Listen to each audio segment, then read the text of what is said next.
Rocco, get in the car.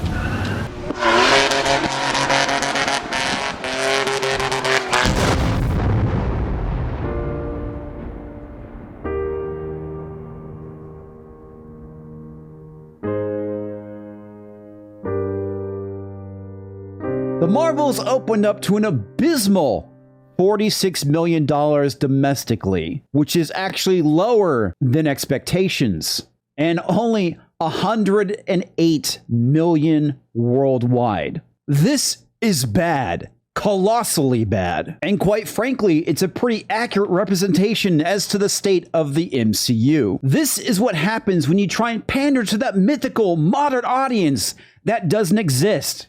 Because, quite frankly, nobody shows up. This is what happens when you go and take a boy's brand and try and make it a girl's brand. You get abject failure. Does this mean that women aren't interested in comic books and comic book movies? Well, of course not.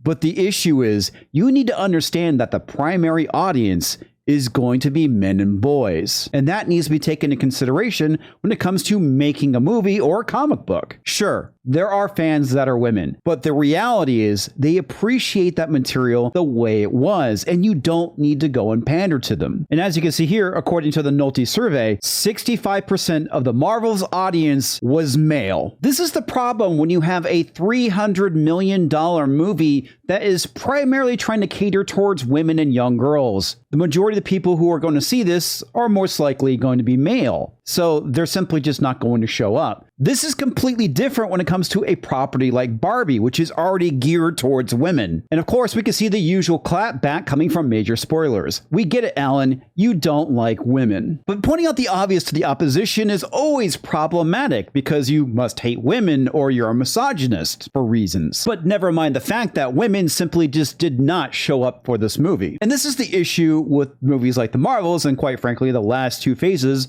of the MCU. It fails to cater to a male audience. That's right, folks. The MCU is dead, and it was the MCU that ultimately killed it. To the point where even shills like Grace Randolph are having to come to terms with this. Now, I'm sure you've heard the term MCU. It's being used by some fan communities. And yes, the term is extremely offensive. No, Grace, the term is not offensive. It's actually pretty damn accurate. But it's also becoming undeniably true. You don't say. But the better question is, what exactly does this mean for the future of the MCU? I can see one of two things happening. Either they go and double down and continue to lose money, or they decide to go and pause and reevaluate the situation to see what they can do to stop losing money. At this point, we know that the current slate of movies have been pushed to 2025 with the exception of Deadpool 3. Captain America Brave New World is getting another 6 months worth of shooting, which means they're probably going and reshooting the entire movie. But if they were actually smart about things, they would use Deadpool 3 and have Deadpool kill the Marvel Cinematic Universe and just reboot it with the X-Men and the Fantastic Four. Or Disney simply just lets the MCU die as is and they try and revive it several years later. The Marvels really is a reflection of the current state of the MCU. Bland, soulless, unappealing, and ultimately made for no one. Anyway, folks, those are my thoughts. What are yours? Leave a comment down below. And if you can, while you're on your way out, make sure to hit that thumbs up button. And over here should be another video popping up. So if you enjoy my content,